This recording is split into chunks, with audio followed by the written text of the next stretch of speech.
Goodness. Well, good afternoon. How are we doing, sailors?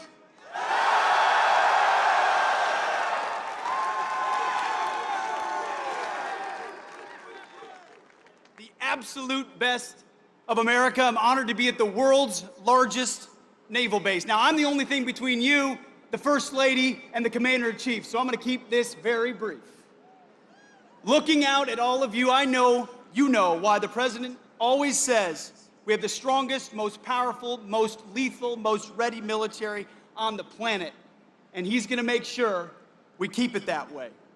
This is the perfect way to mark 250 years of the United States Navy. You know, President Trump has made our mission clear. America first and peace through strength, with common sense at every turn.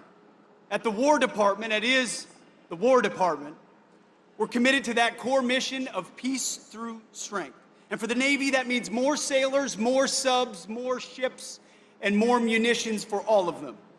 The Navy and the Marine Corps embody the resilience of our country.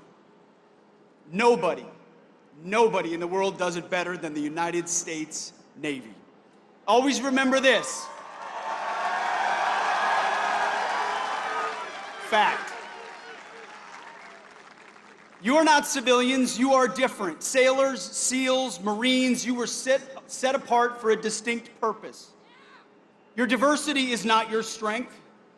Your strength is your unity of purpose, your shared mission, your love of country.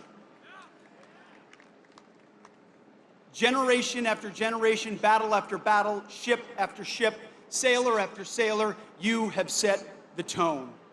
The story began with John Paul Jones when he declared, "I have not yet begun to fight."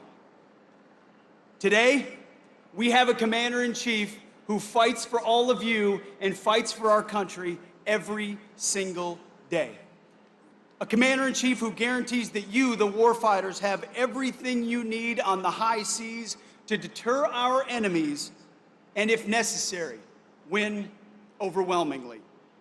We have a president who appreciates your dedication. He appreciates your service, your sacrifice, and that of your family as well.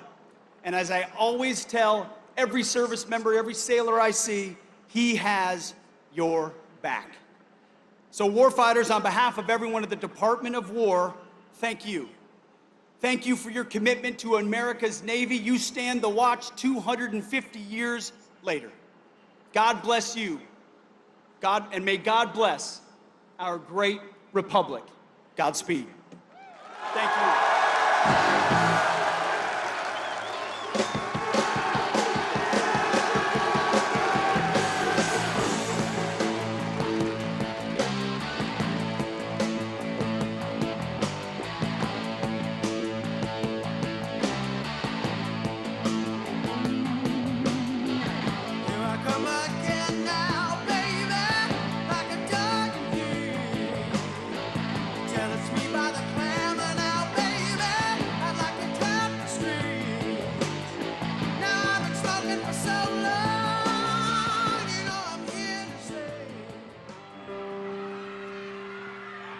Oh, I wish I was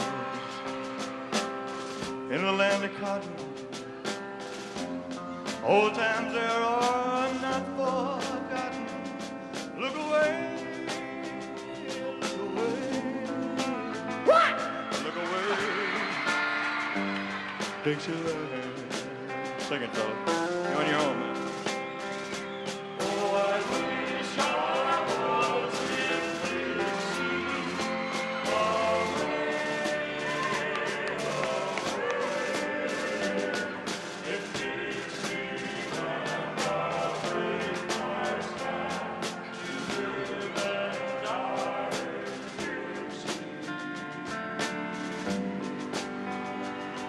For Dixieland, where I was born, early Lord, one frosty morn. Look away, look away, look away, Dixieland.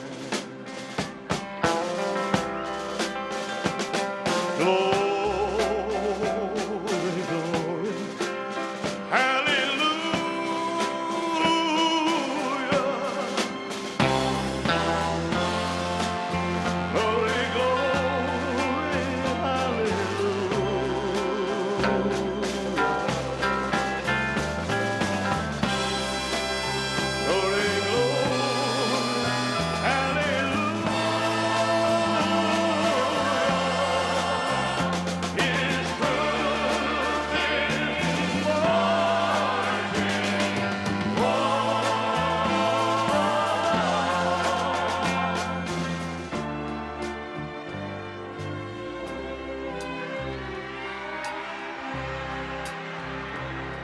So hush, little baby, don't you cry. You know your daddy bound to die,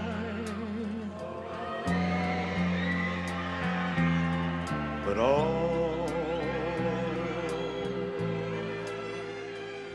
my trials, Lord. Ladies and gentlemen, please welcome the First Lady of the United States, Melania Trump.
Hooyah, Navy! Hooyah, Navy! Hooyah, Navy! It is an honor to be with you to celebrate the 250th year since the United States Navy was officially established. Generations of sailors have kept America free because of their presence on the high seas. Your strength, bravery, and sacrifice inspires us all. The President and I just attended an extraordinary demonstration, an inspiring display of skills that reflects the very best of our Navy. For me, it brought back fond memories of my visit to the USS George H.W. Bush in 2018. I will always remember the pride and professionalism of the sailors I met on that vessel. I witnessed the enduring spirit of America's Navy, which propels every mission and lives on to every sailor who serves. Now, it is my privilege to introduce someone who holds our military close to his heart, not only as the Commander-in-Chief, but as a proud American who believes deeply in the men and women who wear the uniform. Please join me in welcoming my husband, the 45th and 47th President of the United States, Donald J. Trump.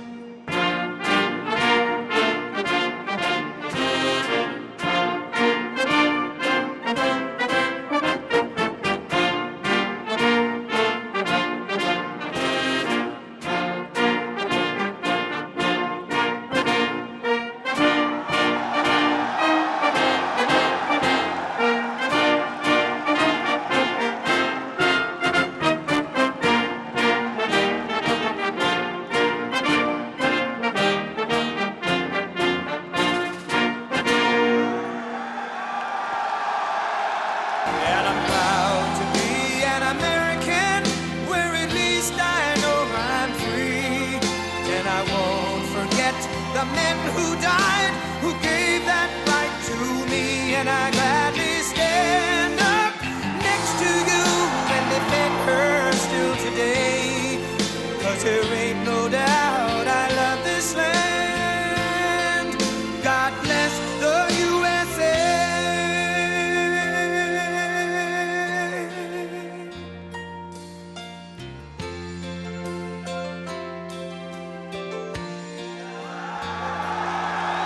From the lakes of Minnesota to the hills of Tennessee, across the plains of Texas, from sea to shining sea, from Detroit down to Houston and New York to LA, where there's pride in every American heart, and it's time we stand and say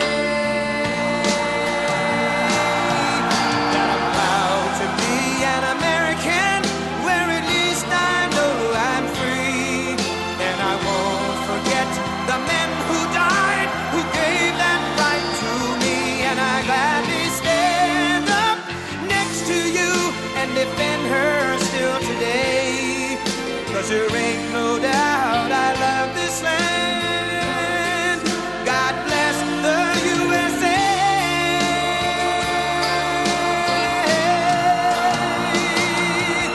And I'm proud to be an American, where at least I know I'm free, and I won't forget the men who died, who gave that right to me, and I gladly stand up next to you and defend her still today, 'cause there ain't no doubt I love this land.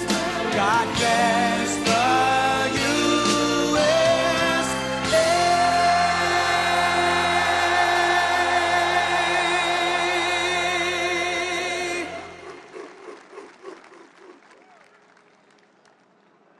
God bless the United States Navy.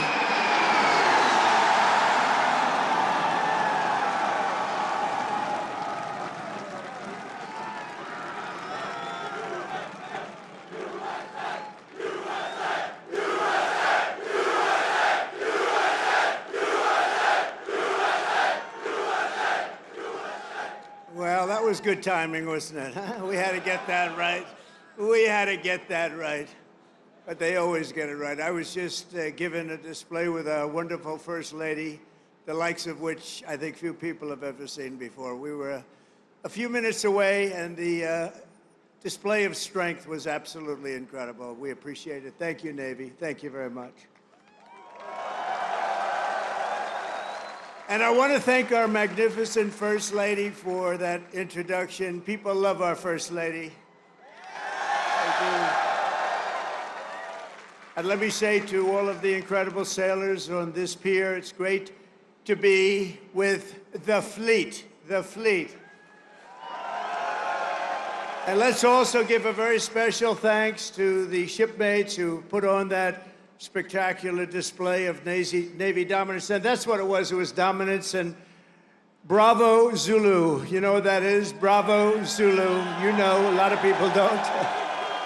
And it's a true honor to be here with the thousands of our nation's finest sailors at the largest naval facility in the entire world. It's the largest, and I would say more importantly, it's the best, okay? It's both the Norfolk Naval Base. Thank you very much. The largest, and it's the best. We're gathered on this storied waterfront to celebrate 250 years of strength, tenacity, and unwavering courage by the greatest fighting force even. And that's true. No matter where you go, no matter where you go, no matter what you even think about, there's nothing like the fighting force that we have. Roam the seas. It's called the United States Navy, and there's nothing in the world like it. Nothing, not even close. You read stories, they don't have it. Let me tell you, we check it closely. We check it closely. Docked beside us today are a combined 150,000 tons of pure American naval supremacy, and two colossal reasons why no one should ever want to start a fight with the USA. They won't fight. We're putting out a lot of fights, so do you see that? We're going to be close to number 8. Number 8. We don't want to send you into battle unless it's necessary, right? We're putting out a lot of fires. Maybe some of you will be angry. You'll say, what's he doing? We want to fight. You know what? If we can solve them the way I'm solving them, we solve 7. We have another one that's taken 3,000 years, and we're pretty close, but I don't want to talk about it until it's done. But let's give a big round of applause to the men and women of the majestic USS Kearsarge. Thank you. And let's hear it for the sailors of the USS Harry S. Truman.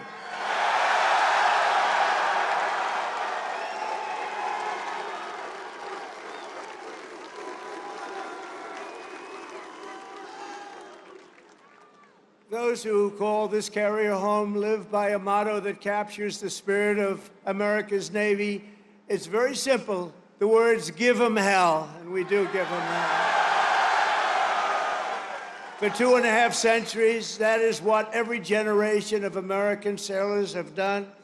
You've conquered raging oceans and braved ferocious storms to vanquish America's enemies on the high seas and distant shores.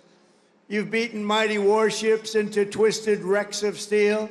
You've splintered vast armadas and sent the mangled pride of empire sinking into oblivion.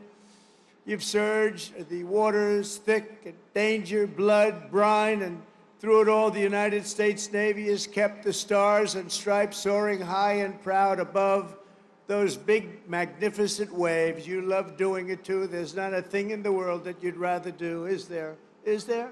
No. I like your life better than mine, I have to be honest with you. Sailing on those beautiful waters all the time, you're so lucky. Because the American sailor never quits, never fails, and never, ever lets us down. They've never let us down. Thank you, girls. Thank you.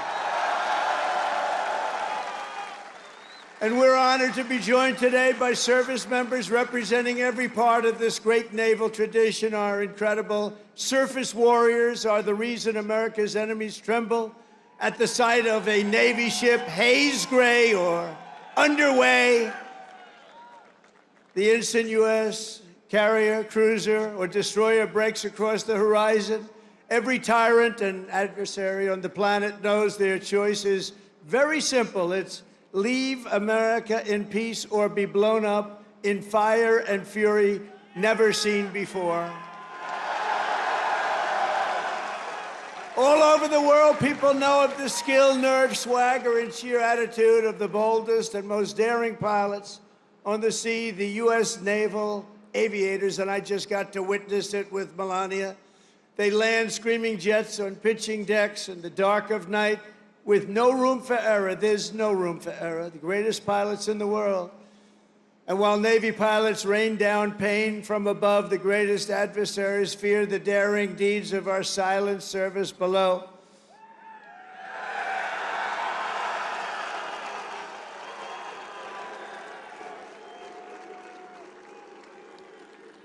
They prowl and strike from crushing depths, unseen, undetected, and unstoppable.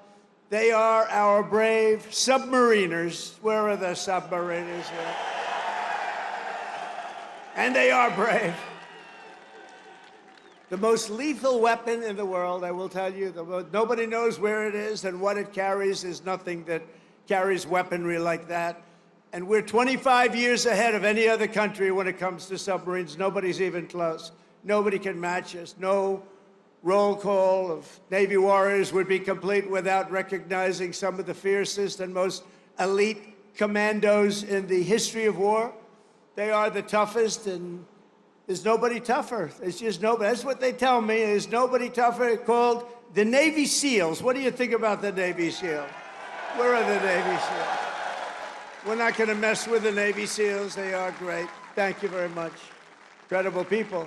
And of course, our enemies have learned to dread that special cast of warriors who have charged forward almost everywhere America has seized a stronghold or stormed a beachhead.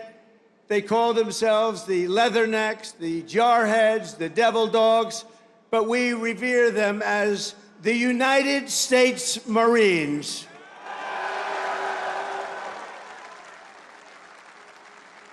Incredible people. Incredible people.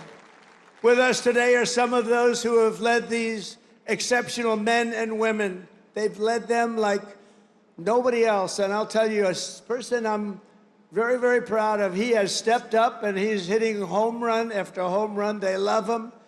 I want to introduce again a man who's just exceptional. I'm so happy with this choice, Secretary of War Pete Hegseth. Thank you, Pete. Doing a job. I said, Pete, what do you think? You know, we used to call it Secretary of War, the Department of War, the War Department. Now we call it Defense. And I don't know, would you ever want to, you know, we won World War I, we won World War II, we won everything in between, we won everything before, and all of a sudden they decide to change the name. They went woke then too, you know, woke is a long-term word. I said, what do you think about changing it to the Department of War? He said, I love it, sir. And that was about the end of it, right? That was the end of it. Thank you, Pete. Great job. He's a great leader.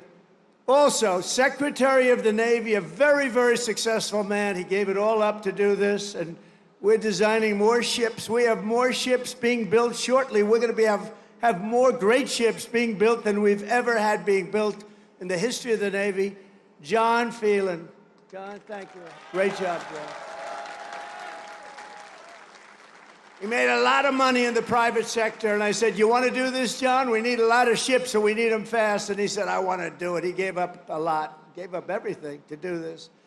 But he's loving it, and he's doing a fantastic job. Chief of Naval Operations, Admiral Darrell Caudle. Admiral, thank you. Great job. Rear Admiral Gavin Duff.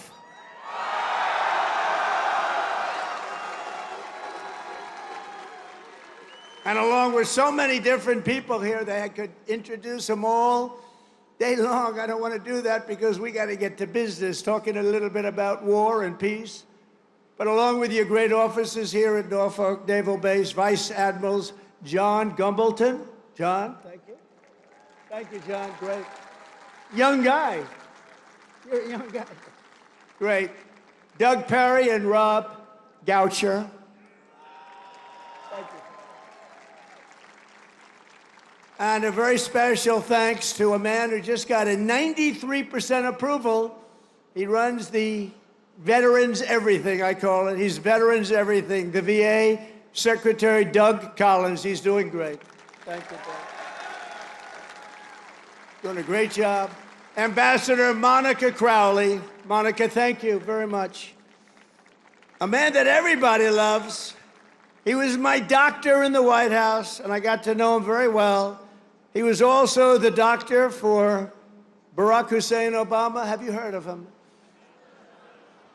And he was the doctor for a man named Bush. And at a press conference, they asked him, who's in the best shape? Who's the healthiest? Who's the strongest? Who's the best physical specimen of the three? He said, that's easy. President Donald Trump. And I said, I love this guy. I said, I love him. Ronnie Jackson, he's now a congressman, as you know. So he was an admiral. He was the chief doctor. He was the whole boss of doctors. And now he's a very, very successful congressman from Texas. Thank you, Ronnie, very much. And I appreciate those words. I'll never forget them. Jen Kiggins. Jen, thank you. John McGuire. Rob Whitman. Dan Crenshaw, Derek Van Orden. These are unbelievable, talented people that are with me, and they fight. Thank you very much, fellas. Thank you. Thank you very much, darling. These are great Congress. I say Congress warriors. That's what you have to be today to be in Congress if you're going to make it. I also want to recognize all of the newly pinned chief petty officers. You got a lot of them here today. I had to approve it. Who recently earned their anchors and now bear their venerable title, Navy Chief. Navy Chief. Thank you, Navy Chiefs. Let's also express the gratitude of our entire nation to every Navy veteran who has come out to honor this big anniversary. We see so many veterans. I saw backstage, I was shaking hands with veterans all over the place. And they are great. And they're respected and they're loved. Thank you very much. Stand up if you'd like. Thank you very much.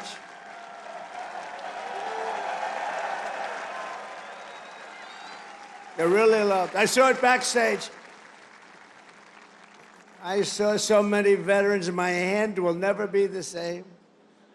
Thank you very much. A great honor. And a very special thanks to the countless Navy families who support our sailors with such love and devotion. None of what are, and think of this, without them, you wouldn't be celebrating today. Many of you would not be doing very well. Male or female, you wouldn't be doing very well. So we want to thank our family members, right? All of them. Parents, husbands, wives. Thank you.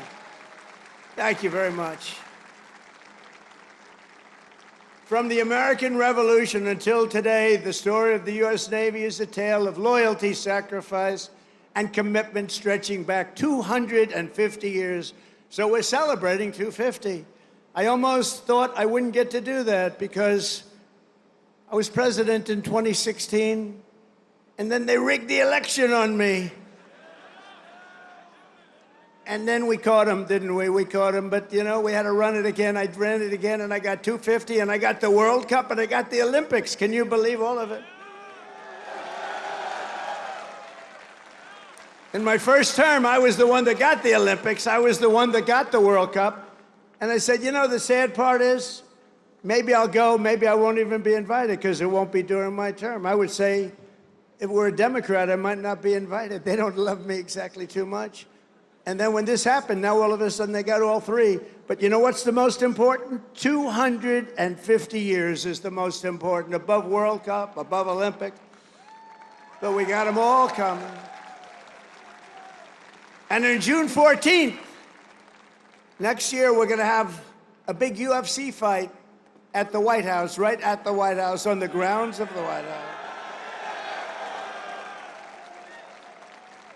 When the Continental Congress formed a fleet of just 2 ships in October 1775, many scoffed at their chances against the most powerful empire on earth. That was the most powerful ever, relatively speaking. We had 2 ships. We had nothing other, but we had great heart. They didn't know the audacity and the grit of the American sailor. They had no idea the war for independence gave us some of the greatest American heroes of all time, including the father of the U.S. Navy, Captain John Paul Jones. You know that. When a far stronger British ship demanded his surrender, Jones yelled back that timeless battle cry right now, "I have not yet begun to fight." Don't ask me for that. Think of that. I could just see it. He's a wise guy. He's asking, I haven't even begun to fight, and he knocked the hell out of him. In the War of 1812, Captain James Lawrence shouted his final words to his crew as blood streamed down from his mortal wounds.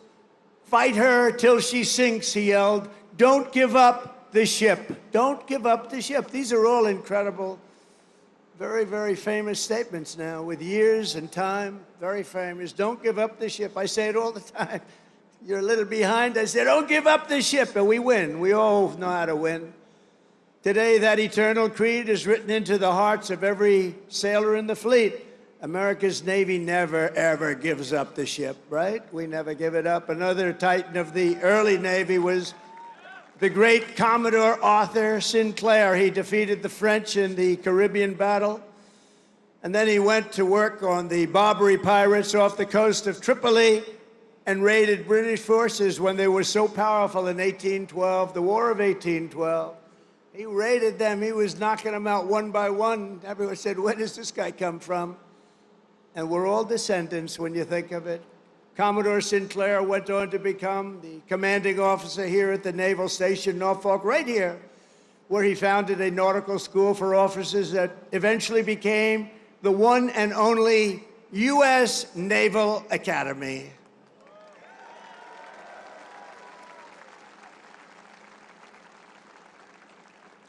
And I'm going to be at your Army-Navy game this year.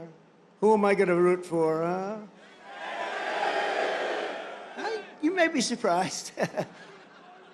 It's going to be great. We're going to be here. Generations of the Commodore's descendants have forged their own towering legacies of service in the Navy, and we're joined today by his 5th great-grandson, Commander Link Mustin. Where is Mustin? Commander Mustin, where are you? He's here. Wow, look at this handsome guy.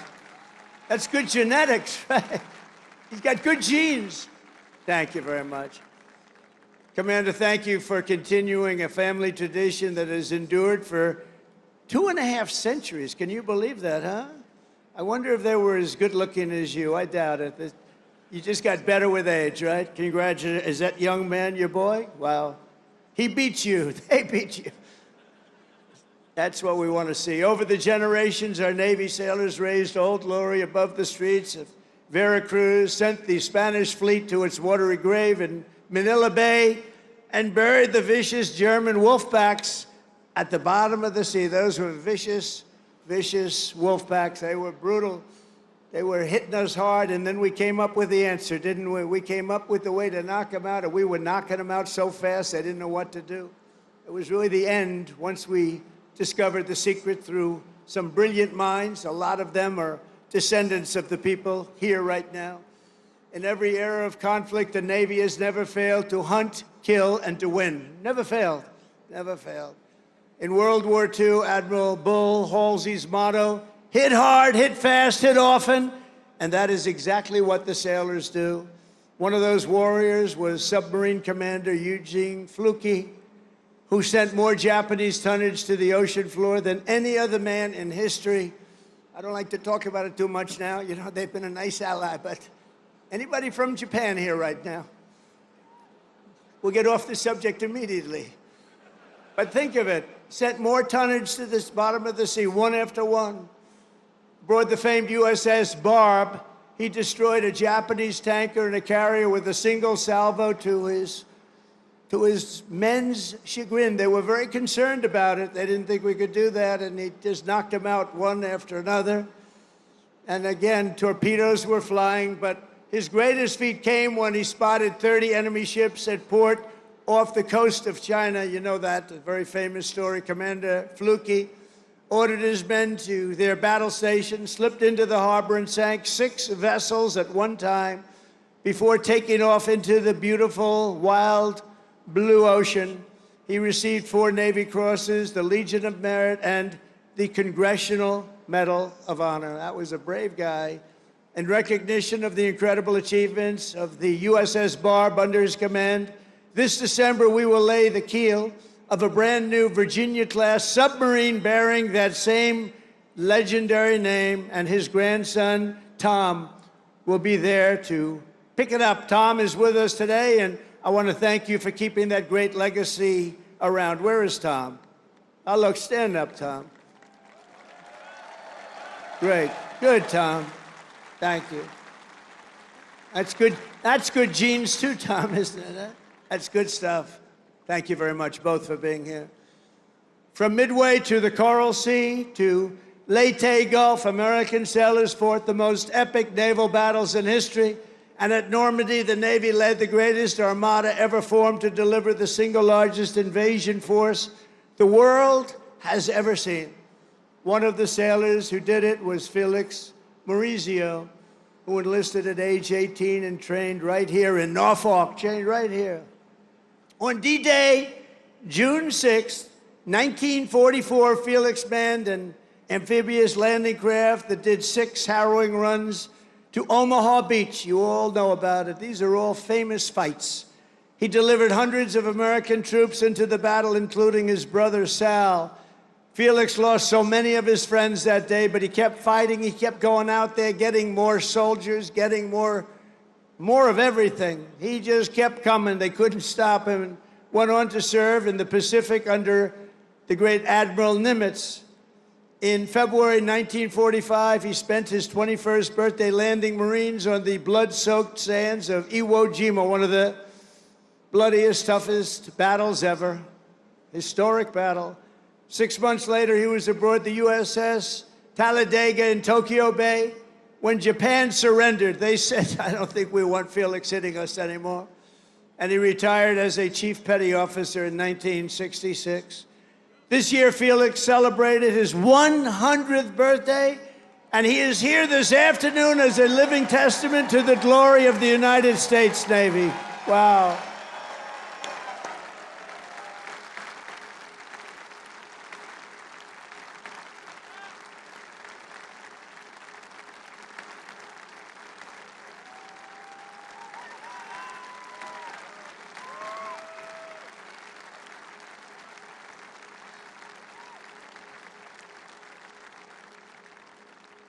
That's great. He looks good. Felix, you look better than I do. I'm not happy about this, Felix. Nah, they don't want to mess around with him. And Felix, we salute you. Thank you very much. Incredible. 100 years. In Korea, American sailors and Marines carried out the daring landing in Incheon and flew more than 250,000 combat sorties against the enemy. It was an amazing effort. In Vietnam, the Navy unleashed Operation Rolling Thunder and deployed a brand new unit, the Navy SEALs, to tear up Mekong River Delta. Problem with Vietnam, we stopped fighting to win. We would have won easy. We would have won Afghanistan easy. We would have won every war easy. But we got politically correct. Let's take it easy. We're not politically correct anymore, just so you understand. We win.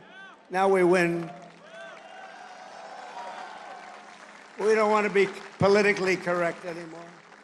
And history will never forget that it was the SEALs who stormed the compound at Osama bin Laden and put a bullet in his head. Remember that? And please remember, I wrote about Osama bin Laden exactly 1 year ago, 1 year before he blew up the World Trade Center. And I said, you got to watch Osama bin Laden. And the fake news would never let me get away with that statement unless it was true. But I said 1 year before to Pete Hegseth, I said 1 year before, where's Pete? In the book, I wrote, whatever the hell the title, I can't tell you. But I can tell you there's a page in there devoted to the fact that I saw somebody named Osama bin Laden, and I didn't like it, and you got to take care of him. They didn't do it. A year later, he blew up the World Trade Center, so we got to take a little credit because nobody else is going to give it to me. You know the old story? They don't give you credit, just take it yourself. And it was the U.S. Navy that dumped his wretched corpse off the decks of the Carl Vinson to sink into the dark abyss. The Navy's central role in the defense of our liberty continues to this day. Just a few months ago, the Ohio-class guided missile submarine played an indispensable part in one of the most spectacular military feats the world has ever seen, the obliteration of Iran's nuclear sites in Operation Midnight Hammer. How did that work out? Pretty good, right?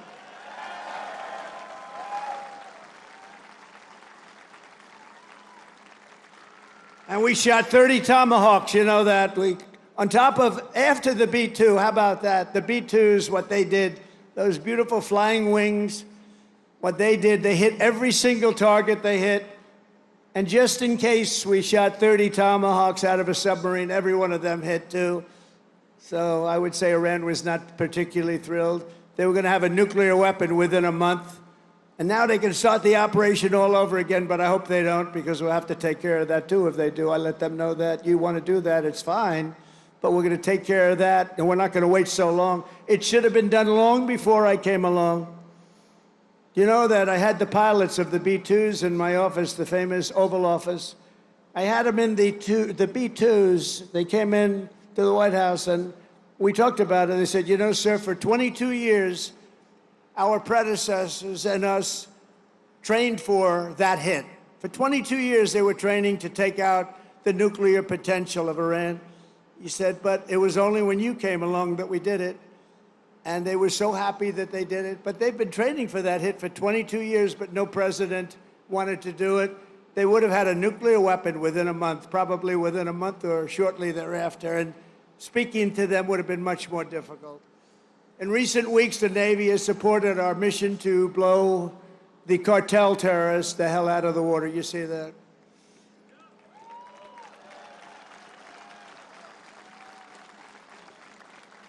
And you know, there are no boats in the water anymore. You can't find any. We're having a hard time finding them.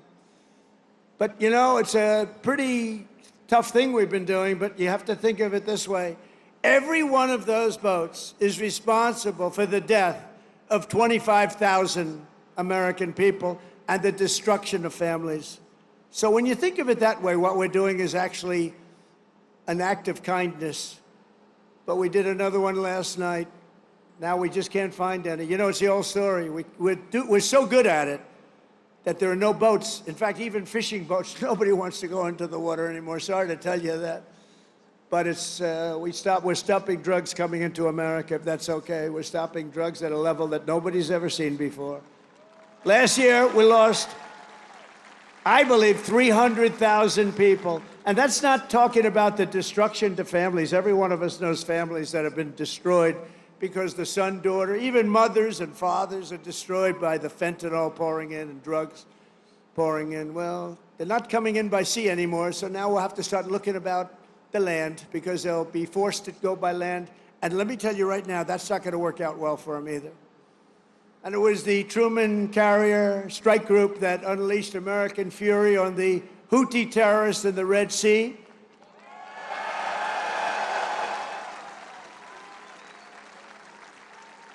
And as you know, they settled. But they settled because they made the statement to us, we've never been hit like that ever before.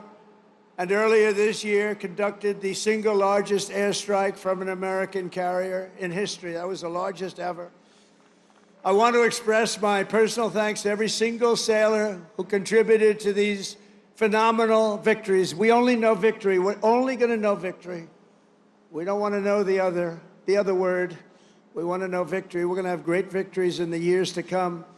Well, at least for almost 3.5 years, we're going to have great victories.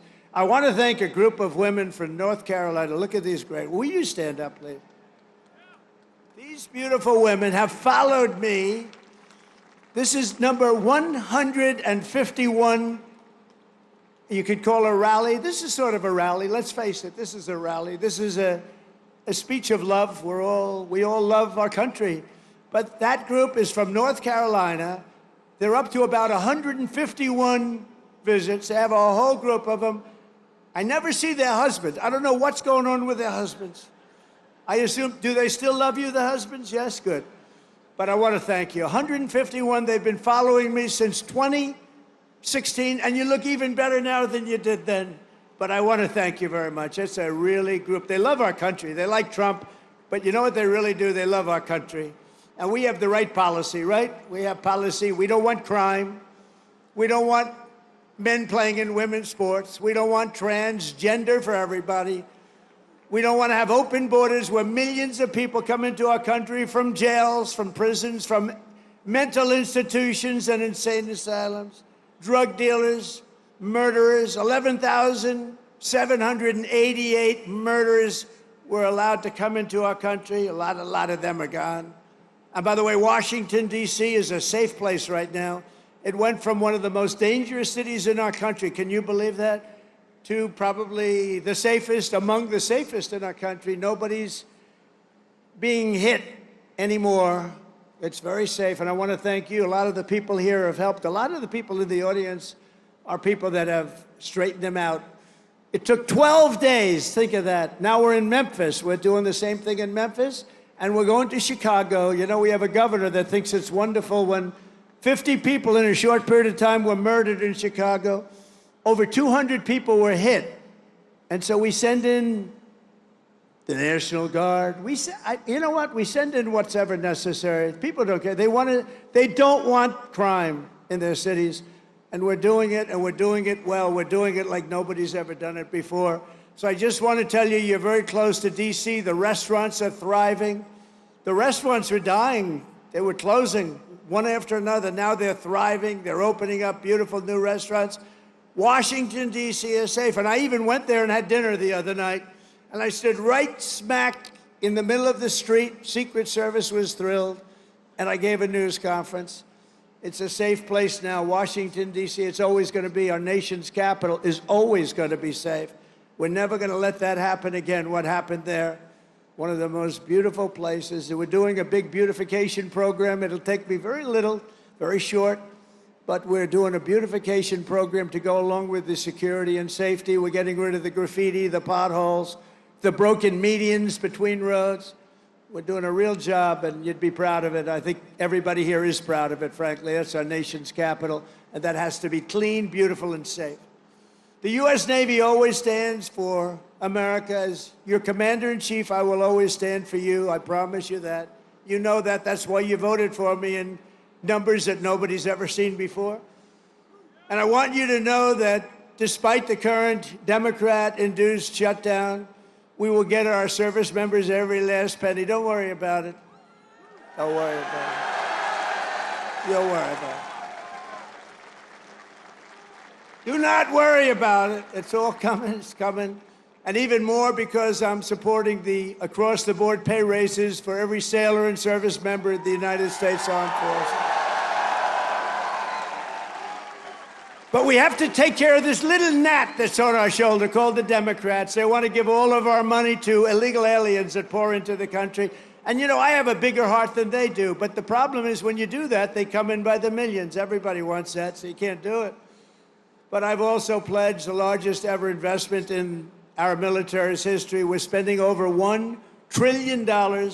We've never had anything like that before. $1 trillion on our military, and that includes, along with your Secretary of the Navy and Pete Hegseth, we're going to be building lots of ships and doing a lot of things that you haven't seen happen for 35 years. We'll soon revitalize our once great shipyards with hundreds of billions of dollars in new investments and people coming from all around the world, and they're going to build ships in America. We want them built in America. And as I told our generals and admirals last Tuesday, we are getting wokeness the hell out of our military. It's gone. It's really gone. I don't know that it was ever really here. I think some of the top people had it. I knew a few of them that they were major losers. But they were losers.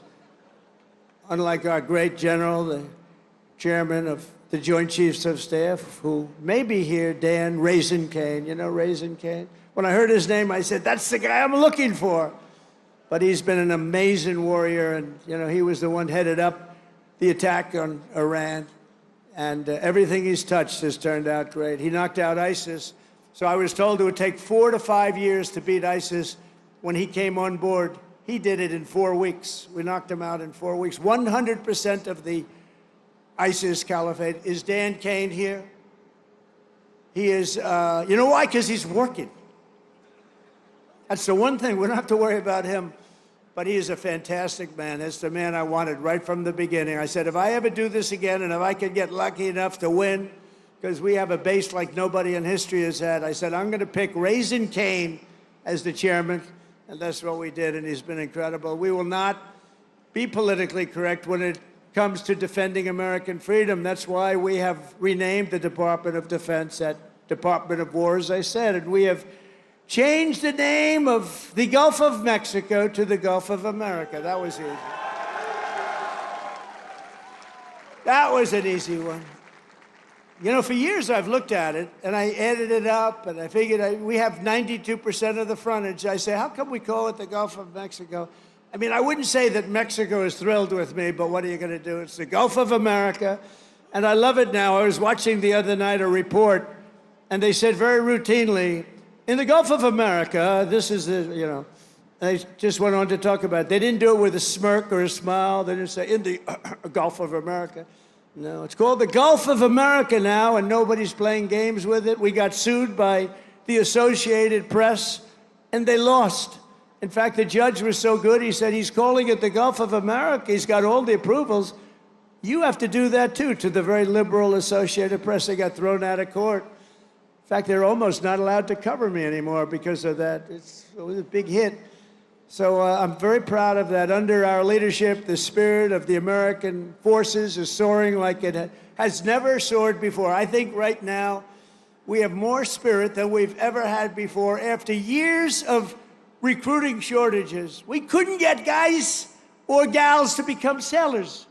1 year ago, they didn't want to be a sailor. Although I must say, once I said we're going to run, a lot of people, it made it better. But let's go back 2 years, and it was even worse. Because there was no hope.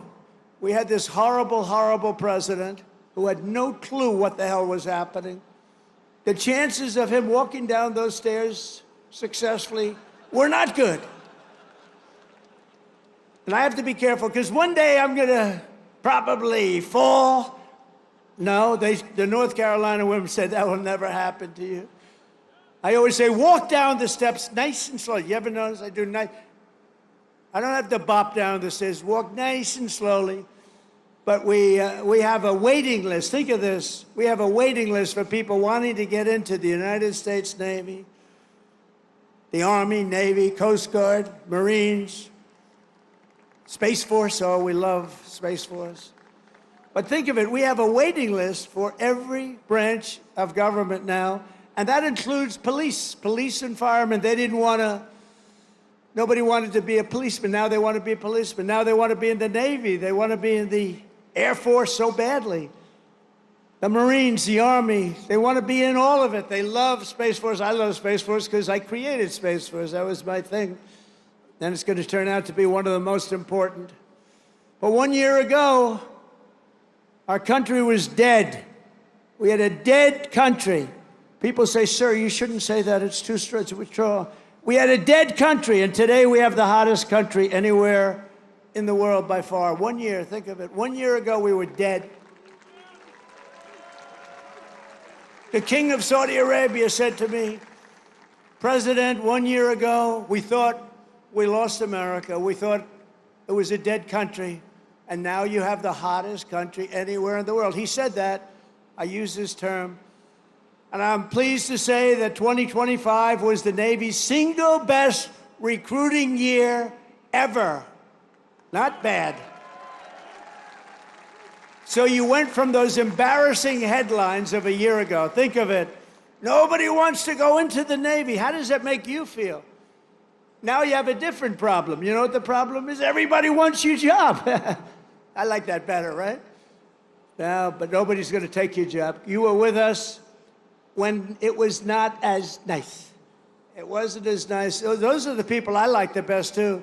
The people that were with me when it wasn't looking so good, like these ladies from North Carolina, they were with me when it wasn't looking that good. A lot of fake scandals were created, all fake.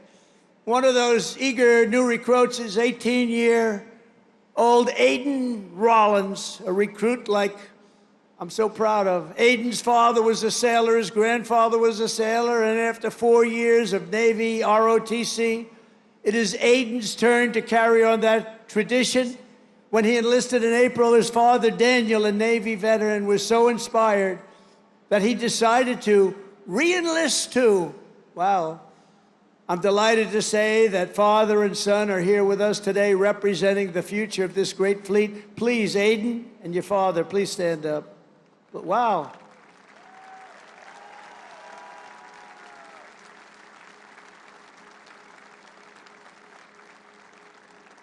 Wow, that's a good-looking family, I tell you. Thank you both. That's a great story. Beautiful. Your father looks pretty young, Aiden. I mean, he's a young-looking guy. Every sailor, aviator, submariner, and shipmate in the Navy inherits a tradition of excellence and daring, power and glory unmatched in the long saga of mankind's voyage on the sea. From that first ship, the schooner Hannah, to the awesome sight of a modern carrier battle group underway, the U.S. Navy has always been the iron will of a proud and mighty nation pushing forward through the currents and over those big, beautiful waves, through the spray of raging combat and the fog of naval war. America's sailors have proven time and again that our Navy does just the best job there is. Anything having to do with sailing the oceans, there's nobody to compete. We own the skies, we stalk the depths, and we rule the seas like nobody has ever ruled the seas.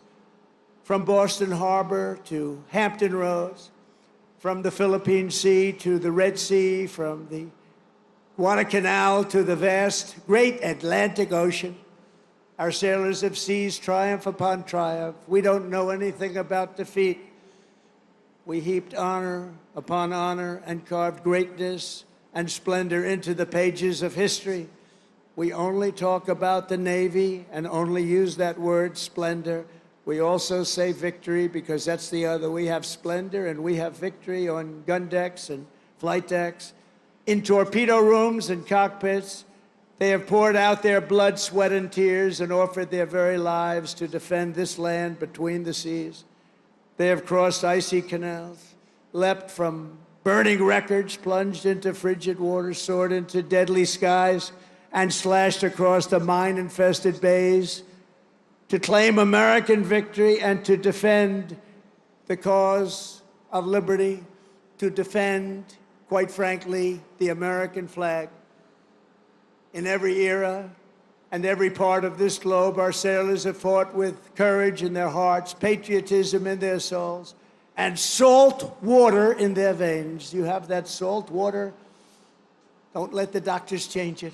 Keep it, because there's nothing like it. There's no blood like it. And standing before all of you today, I know that whatever our nation is threatened and whenever they need help,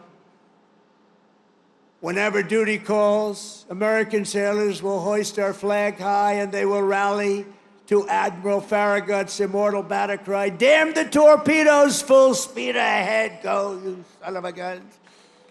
With your help, we will fight, fight, fight. We will win, win, win.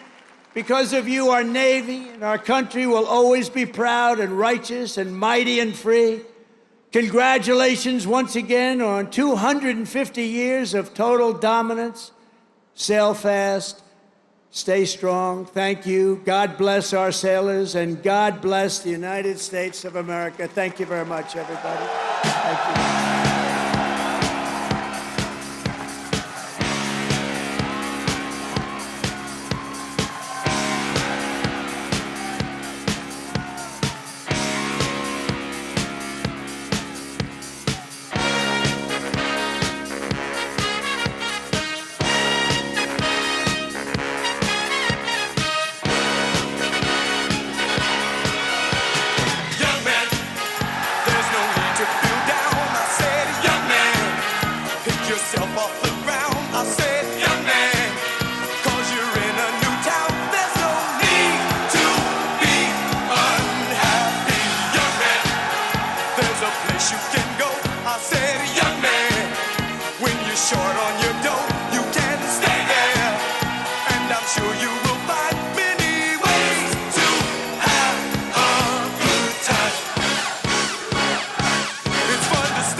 Once in your shoes, I said I was down and out with the blues. I felt no man cared if I were alive. I felt the whole world was so tired. That's when someone came up to me and said,